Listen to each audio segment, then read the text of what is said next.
I was mistaken about the way I did it. And I've come to terms with myself and said, it's okay. I can forgive myself and move on. I'm still in the process of, getting back up, and I'm glad that I'm taking baby steps, slowly, but surely. In a magazine interview, Miriam admitted to having been clinically depressed as a result of her divorce. It turned out this fall wasn't as easy to recover from. So getting up is not as easy as when you fell down from Miss Universe. Well, it took a lot of healing to do, especially when a marriage has failed. It takes a lot of energy in order to heal yourself once again. But I'm on my way up. There's nowhere else to go but up. Do you regret leaving your job and your old world for what happened then? There was a time when I did, but looking back now and looking at all the learnings that I had in the 2.5 years that I was living abroad, no, I stand by the decisions I've made. And I may have made wrong decisions, but at the time, I thought they were right. I've learned, and it's good. I can take it away with me. I always believe that there are no mistakes. We could be mistaken about certain situations, but as long as I've learned the lesson out of the mistakes I've made, then it's always a win. What point will you realize na parang, teka lang, hindi yata ito yung gusto ko? And what do you tell yourself? How do you know it's time to move on or to get out? What point did I say I have to get out of this? When I just said, no, I just wasn't happy. It's not working, and I have to do something about it. And so I need to do what would make me happy. And I think that's what every woman needs to learn about herself.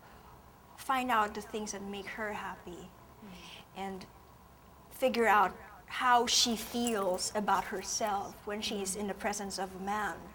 And as we look at ourselves and notice how we feel about certain situations, and we trust ourselves more and express how we feel about it, I feel it will show a certain level of strength that you don't have to please other people.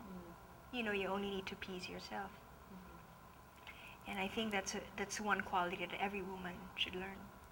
Pagkakataon ko naman para subukan ng cat hack. Ang Palau ay matatagpuan sa... After her divorce, Miriam went back to TV hosting.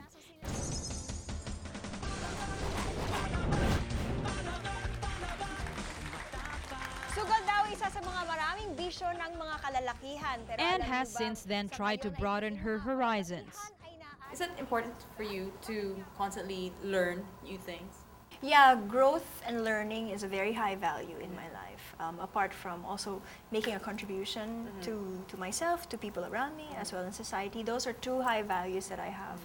And I always make it a point that I'm learning something from everything that I do. Yeah. Otherwise, it's just gonna be too boring for me, and I will not last. I know, I bumped into you, you were shopping, and I was thinking, okay, so here's Miriam relaxing. No, you were listening to a book. Yes, I have audiobooks. I know, I'm a closet nerd. Ang maganda sa mga audio CDs, kasi I can bring this anywhere, na hindi ko kailangan magdala ng limpak-limpak na libro. Lahat sila dina-download ko lang sa iPod ko. Tapos anytime, kunyari, nasa in transit, o kaya nasa eroplano, o kaya habang naghihintay, pwede akong makinig ng aking mga audio CDs na wala akong masyadong kailangan dala. Ayan, ito pang picture ni Donald Trump. Through her every fall, both on and off stage, Miriam continually resolves to pick herself up and emerge more graceful and empowered than before. And part of this resolution is sharing her time and resources to others. Miriam was recently named Ambassador for Child Labor by ABK Initiative under World Vision. I'm also into charity work with World Vision. I am their one of their celebrity endorsers, as well as their official celebrity advocate against child labor. So this is under the ABK Initiative, which takes the children out of labor and into education. And for the Filipinas of her time, Miriam shares her belief in the power of visualization to achieve one's dreams. Ito ang aking inspiration board. The kind of relationship I want, the kind of lifestyle I want. I want healthy, I want friends, I want to travel, I want to be healthy. Tapos may gusto, ito yung gusto kong sasakyan, ito yung gusto kong anak, ito yung mga gusto ko, investment, real estate, gusto ko mag-asawa, gusto ko mag-host pala Oprah, gusto ko umaattend ng mga seminars or magbibigay ng seminars. Pag nakikita mo yung gusto mo kasi, subconsciously, pumapasok yan sa isip mo, lalo na when you wake up in the morning. So, pag gising mo sa umaga, yan ang unang nakikita mo. Parang slowly, makikita mo na nagmamanifest sa buhay mo. As well as the value of earning one's independence.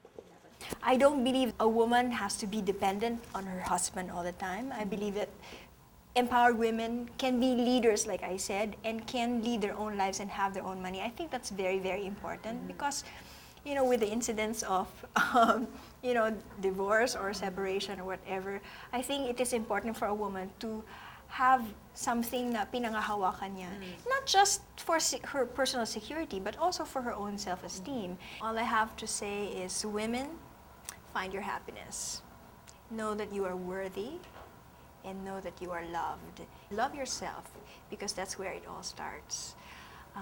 Empower yourself in a way that you do what makes you happy, go for your goals, and achieve your dreams, because in the end, our goal in life is to be happy, and that's where it all ends as well. Coincidence lang na dumating si Miss Elsie dito.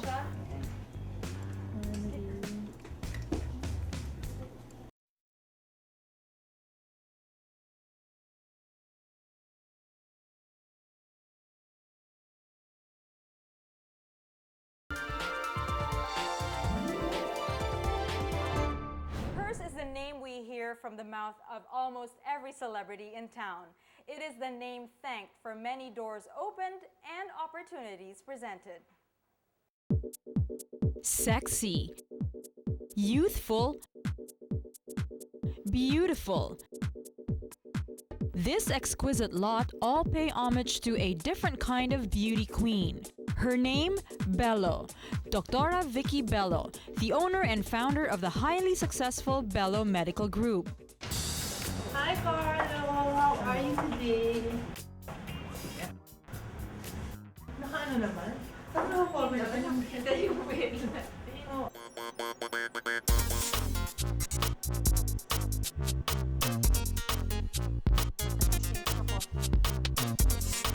Dr. Vicky Belo has since made it her life's mission to make others look their most beautiful. But very few know that Dr. Vicky's dedication to beauty stems from her not-so-pretty experiences as an adopted child.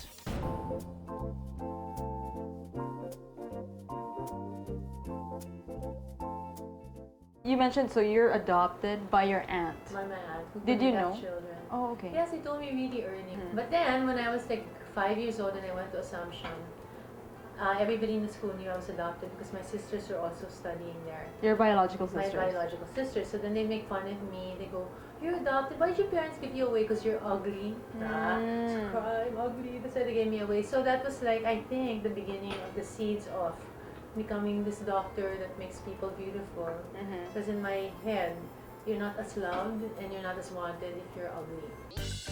Dr. Vicky also confessed to being an ugly duckling.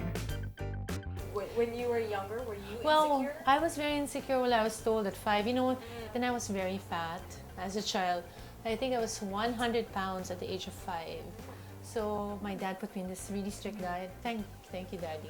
Because you know, if I hadn't done that, I would have been fat all my life. And then I had pimples, lots and lots of acne. So teenage years were hard. So I knew that that was going to be my specialty. She was a little on the plump side. And my husband used to tell her, "You have to reduce, yeah." Because she was about 7 years old and she was a flower girl at the wedding. I said, "My gosh, look at her breasts." She was husky. Then I think my husband was saying, "You have to to lose weight. You have to lose weight. And so from very early on, Vicky decided she would not be ugly duckling for long. At 17, she took up pre-med at the University of the Philippines and finished her degree in medicine at the University of Santo Tomas. During her residency, she went to Thailand. And what she saw there opened her eyes to what would be her future career path. Luckily for me, they had lasers at the end of the year. So I said, oh my God, this is what I want to do, because it was high-tech and you remove things, you remove birthmarks, you remove warts, you remove everything. So I went to Harvard and I really specialized in lasers. And then I got into liposuction. Armed with an impressive education from local and international universities, including a specialization in laser treatment from Harvard University, Dr. Vicky soon opened her very first clinic in Makati. Now, the Belo Medical Group has a total of 8 branches all over the metro. All of them high-tech clinics that boast a lot of the firsts in the field of dermatology. Dr. Vicky Belo was also the first to bring cosmetic enhancement procedures to the mainstream market. I introduced a lot of new things, the first laser in the Philippines, the first tumescent liposuction in the Philippines. You know, I was reading about positioning, being the first. You know, it's always very important to be the first at something because then you hold that position in somebody's mind. But how did you get from, okay, so you went to med school and everything, but you, there's no roadmap to where you wanted to be. Luckily for me, right away the showbiz people came. I have a brother-in-law, Ronnie Henares. He brought Regine to me. I don't know, Regine was here earlier and she's been my patient for 17 years. Oh, wow. So talagang from the second week I opened, she was there. She's only 18 or something. Making progress, you're making tuto. Regine Velasquez remains a regular client to this day. In fact, we bumped into her when she dropped by for a treatment.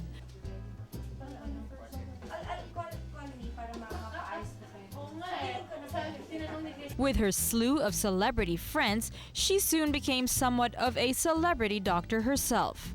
But it was one actress's bold move that really gave Dr. Vicky Belo's business a major advertising and marketing boost.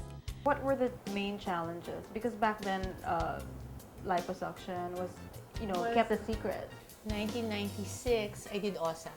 Okay, and that was a tipping point for me because she was the only person who was willing to admit it. Prior to that, all these stars that I did would hide, deny. From then on, Dr. Vicky Belo became the surgeon to the stars. It was indeed a star-studded day. Right after Regine left, Miss Lorna Tolentino was next in line. Actually, this is a live consultation that's happening right now. Coincidence lang na dumating si Miss Elsie dito, and they're discussing the procedure that she's gonna get. And apparently, it's Botox. Ito yun. Ito yung Botox? Yes. Okay. It's an injection. There's the vial is there.